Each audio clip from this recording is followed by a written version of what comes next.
கோரமான புயல் வந்தாலும் போதகத்தால் தேற்றிடுவார். கோரமான புயல் வந்தாலும் போதகத்தால் தேற்றிடுவார்.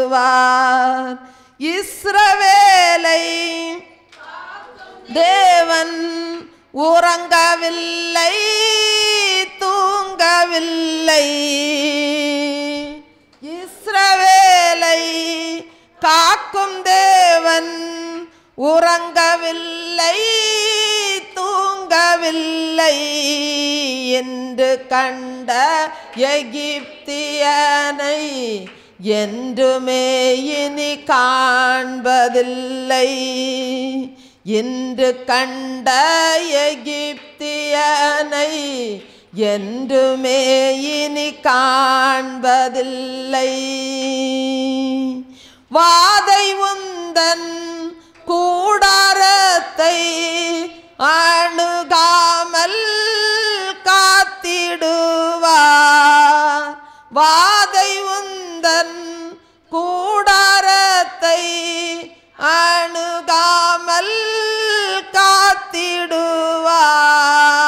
பாதையிலே காக்கும்படிக்கு தூதர்களை அனுப்பிடுவார். பாதையிலே காக்கும்படிக்கு தூதர்களை அனுப்பிடுவார். இஸ்ரவேலை காக்கும் தேவன் உறங்கவில்லை, தூங்கவில்லை. இஸ்ரவேலை காக்கும் தேவன் உறங்கவில்லை, தூங்கவில்லை என்று கண்ட எகிப்தியனை என்றுமே இனி காண்பதில்லை. இன்று கண்ட எகிப்தியனை என்றுமே இனி காண்பதில்லை. அல்லேலூயா, அல்லேலூயா, அல்லேலூயா.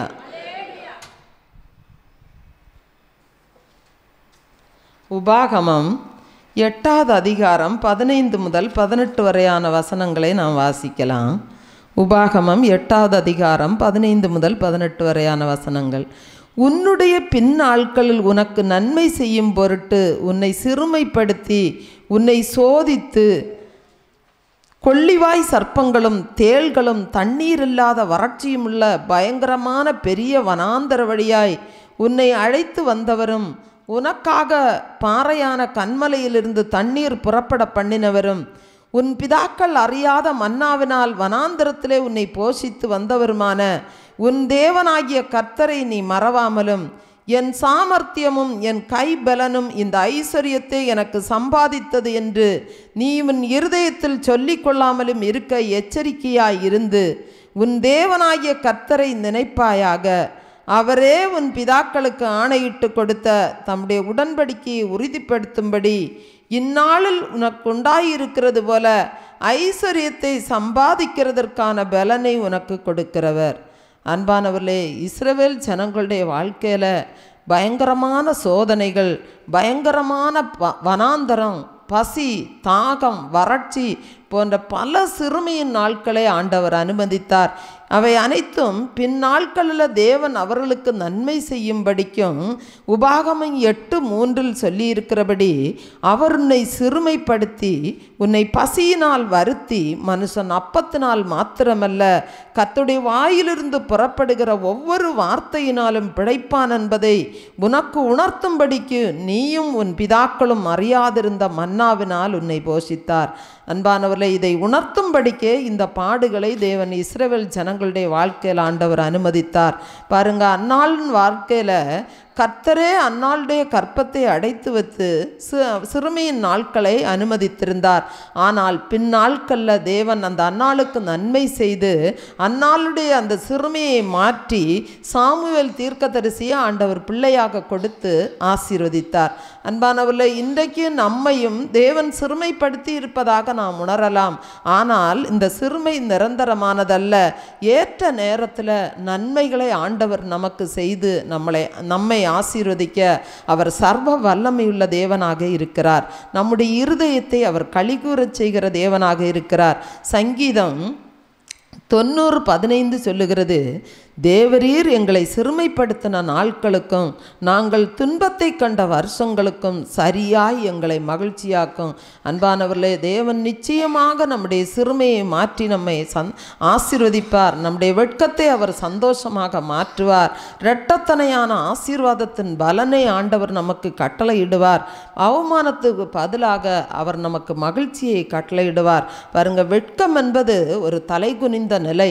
ஆனால் நாம் யாரையும் காரணம் இல்லாமல் மற்றவர்களை நாம் வெட்கப்படுத்தக்கூடாது. ஆனால் நாம் எந்த இடத்துல வெட்கத்தையும் அவமானத்தையும் அடைந்திருக்கிறோமோ அதே இடத்துல ஆண்டவர் நமக்கு நன்மைகளையும் ஆசீர்வாதத்தையும் காணச் செய்வதில் எந்த சந்தேகமும் இல்லை. ஏசாயா 61:7 சொல்லுகிறது, உங்கள் வெட்கத்துக்கு பதிலாக இரண்டத்தனையாய் பலன் வரும், லட்சைக்கு பதிலாக தங்கள் பாகத்தில் சந்தோஷப்படுவார்கள். அன்பானவர்களே, யாபேசுடைய வாழ்க்கையில் பார்க்கும்போது யாபேஸ் தன்னுடைய வாழ்க்கையை துக்கத்தோடு ஆரம்பிக்கிறான். அவன் தன்னுடைய வாழ்க்கையை துக்கத்தோடு முடிக்க விரும்பவில்லை. 1 நாளாகமம் 4:10 சொல்லுகிறது, தேவரீர் என்னை ஆசீர்வதித்து என் எல்லையை பெரிதாக்கும் என்று வேண்டிக் கொண்டான். அவன் வேண்டிக் கொண்டதை தேவன் அருளினார்.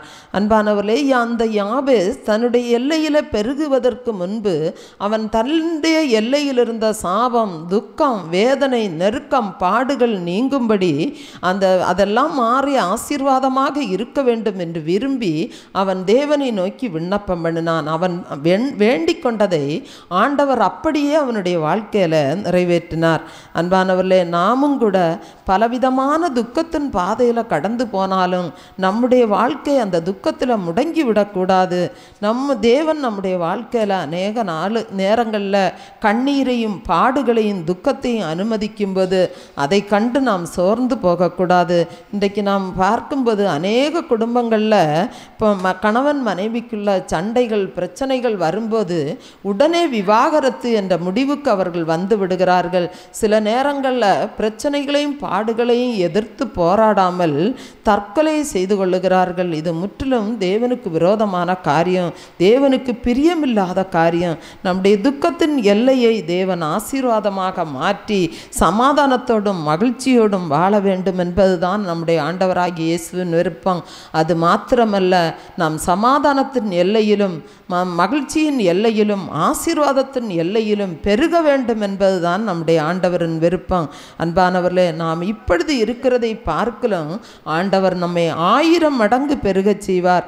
ஏசாயா 54:2-3 சொல்லுகிறது, உன் கூடாரத்தின் இடத்தை விசாலமாக்கு, உன் வாசஸ்தலங்களின் திரைகள் விரிவாகட்டும், தடை செய்யாதே, உன் கயறுகளை நீளமாக்கி உன் முளைகளை உறுதிப்படுத்து, நீ வலதுபுறத்திலும் இடதுபுறத்திலும் இடங்கொண்டு பெருகுவாய். பாருங்க, ஒரு முறை தாவீது பயங்கரமான ஒரு துக்கத்தின் பாதையில், ஒரு இருளின் பாதையில் அவர் சென்று கொண்டிருந்தார். அப்பொழுது அவர் தேவனை நோக்கி ஜெபிக்கிறதை பாருங்க. சங்கீதம் 18:28-35 வரையான வசனங்களை நாம் வாசிக்கலாம். தேவரீர் என் விளக்கை ஏற்றுவீர், என் தேவனாகிய கர்த்தர் என் இருளை வெளிச்சமாக்குவார். உம்மாலே நான் ஒரு சேனைக்குள் பாய்ந்து போவேன், என் தேவனாலே ஒரு மதிலை தாண்டுவேன். தேவனுடைய வழி உத்தமமானது, கர்த்தருடைய வசனம் புடமிடப்பட்டது. தம்மை நம்புகிற அனைவருக்கும் அவர் கேடகமாய் இருக்கிறார். கர்த்தரை அல்லாமல் தேவன் யார்? நம்முடைய தேவனை அன்றி கன்மலையும் யார்? என்னை பலத்தால் இடைக்கட்டி என் வழியை செவ்வைப்படுத்துகிறவர் தேவனே. அவர் என் கால்களை மான்களுடைய கால்களைப் போலாக்கி என்னுடைய உயர் ஸ்தலங்களில் என்னை நிறுத்துகிறார். வெண்கல வில்லும் என் புயங்களால் வளையும்படி என் கைகளை யுத்தத்திற்கு பழக்குவிக்கிறார். உம்முடைய இரட்சிப்பின் கேடயத்தையும் எனக்கு தந்தீர். உம்முடைய வலது கரம் என்னை தாங்குகிறது. உம்முடைய காருண்யம் என்னை பெரியவனாக்கும். அன்பானவர்களே, அந்த தாவீது ஆராதித்த அதே தேவனைத்தான் நாமும் ஆராதித்து கொண்டிருக்கிறோம். அந்த தேவன் நமக்கும் நிச்சயமாக உதவி செய்வார். நம்மிடத்தில் காணப்படுகிற அவிசுவாசம், பயம், கலக்கம், தாழ்வு மனப்பான்மை போன்ற குறுகிய எல்லையிலிருந்து நாம் வெளியே வர வேண்டும். நாம் தேவனுடைய ஆசீர்வாதத்தில் வளரவும் அவருடைய ஆசீர்வாதத்தில் பெருகவும் வேண்டும் என்ற அந்த வாஞ்சை நம்முடைய உள்ளத்துக்குள்ளே இருக்க வேண்டும். பாருங்க, அர்ஜென்டினாவிலிருந்து பான்ஸ்வாலோ என்று சொல்லக்கூடிய ஒரு பறவை இனம் ஒவ்வொரு ஆண்டும் தனது இனப்பெருக்கத்திற்காக 8300 கிலோமீட்டர் பயணம் செய்து அது பிப்ரவரி மாத கடைசியில் அது பயணம் செய்து மார்ச் மாத இறுதியில் கலிஃபோர்னியா சென்றடையுமா. அந்த கலிஃபோர்னியாவில் உள்ள ஒரு தேவாலய பகுதியிலிருந்து அது தன்னுடைய இனப்பெருக்கத்தை முடித்துவிட்டு மீண்டும் மார்ச் மாதம் கடைசியில் மீண்டும் 8300 கிலோமீட்டர் பயணம் செய்து அர்ஜென்டினாவுக்கு கடந்து செல்லும். அன்பானவர்களே, இந்த பறவை இனங்கள் இனப்பெருக்கத்திற்காக இடம்பெயர்ந்து செல்வது ஒரு சாதாரண இயல்பான காரியம்தான். ஆனால் இதில் ஆச்சரியம் என்ன என்று நாம் நினைக்கலாம். ஆனால் ஆச்சரியப்படத்தக்க காரியங்கள் இருக்கிறது. அந்த பறவை அர்ஜென்டினாவிலிருந்து மொத்தம் அது கலிஃபோர்னியாவிலிருந்து அர்ஜென்டினாவுக்கு பறந்து செல்லக்கூடிய தூரம் 16,600 கிலோமீட்டர். அந்த 16,600 கிலோமீட்டர் பரப்பு தூரத்தில் எங்கும் நிலப்பரப்போ நீர்ப்பரப்போ கிடையாது. அது பறக்க வேண்டுமானால் கடலுக்கு மேலாகத்தான் அது பறந்து வரும். அப்படியானால் அது களைப்படையும் போது எப்படி அது ஓய்வெடுத்து கொள்ளும்? இறை தேட வேண்டுமானால் அது எப்படி பசி எடுக்கும்போது இறை தேடிக்கொள்ளும்? அந்த பறவை அர்ஜென்டினாவிலிருந்து கடந்து வரும்போது தன்னுடைய வாயில் ஒரு சிறிய குச்சியை அது கவ்வி கொண்டு வருமாம். அது அந்த கடல் பரப்புக்கு கீழாக பறந்து வந்து அந்த கடல் பரப்பின் மேல் அந்த குச்சியை போட்டுக்கொண்டு அதன் மேலே நின்று கொண்டு அது இளைப்பாரி கொள்ளுமாம். பசி எடுக்கும்போது அதில் நின்று கொண்டு தான் தன்னுடைய உணவை தேடிக்கொள்ளும். அன்பானவர்களே, இந்த சிறிய ஒரு பறவையை தேவன் இவ்வளவு கிருபையாய் கவனித்து கொண்டால் அவர் நம்மை கவனித்து கொள்ள மாட்டாரா? நமக்கு கை கால்கள், நமக்கு ஐம்புலன்கள், 6 அறிவு கொடுத்த தேவன் நம்முடைய தேவைகளை அவர் சந்திக்க மாட்டாரா? பாருங்க, இந்த பறவை எப்படி தன்னுடைய தேவையை பெற்றுக்கொள்ள வேண்டும் என்று ஆண்டவர் நம்முடைய பரம பிதாவாகிய தேவன் அதனுடைய சின்ன மூளைக்குள்ள அவர் கம்ப்யூட்டர் ப்ரோக்ராம் செய்து வைத்து விட்டார். அதே போல் நம்முடைய வாழ்க்கைக்கு தேவையான அனைத்தையும் நம்முடைய பரம பிதா ஏற்கனவே அவர் அறிந்திருக்கிறார். இந்த பான்ஸ்வாலா பறவைக்கு ஒரு சிறிய குச்சி அதற்கு ஒரு வாழ்வாதாரமாக இருக்கும்போது நமக்கு எல்லாவற்றையும் நமக்கு ஆண்டவர் இன்றைக்கு கை கால்கள் வாழ்வாதாரங்கள் எல்லாவற்றையும் ஆண்டவர் கொடுத்திருக்கிறார். 6 அறிவை கொடுத்திருக்கிறார். அப்படிப்பட்ட மனிதனுக்கு தன்னுடைய வாழ்க்கையை முன்னெடுத்து செல்லக்கூடிய அந்த வாழ்வாதாரத்தை தேவன் கொடுக்காமல் இருப்பாரா? ஆகவே நாம் முற்றிலும் தேவனை நாம் சார்ந்திருக்கும்போது அது அனுதினமும் நம்மை நேர்த்தியாக ஆண்டவர் நடத்தி செல்வார். ஆனால் நாமோ கவலை என்ற வலைக்குள் சிக்கி நம்முடைய சுதந்திரத்தை இழந்து நாம் அடிமைத்தன சிறையிருப்புக்குள் நாம் சென்று விடுகிறோம். அன்பானவர்களே, இந்த உலகத்தில் நாம் எதையும் நாம் கொண்டு வந்ததும் இல்லை, இந்த உலகத்திலிருந்து நாம் எதையும் கொண்டு போவதும் இல்லை. எல்லா உயிரினங்களுமே ஏற்ற நேரத்தில் தேவன் அவைகளுக்கு உணவு கொடுக்க ஆண்டவராகிய இயேசுவே அவைகள் நோக்கி கொண்டிருக்கின்றன.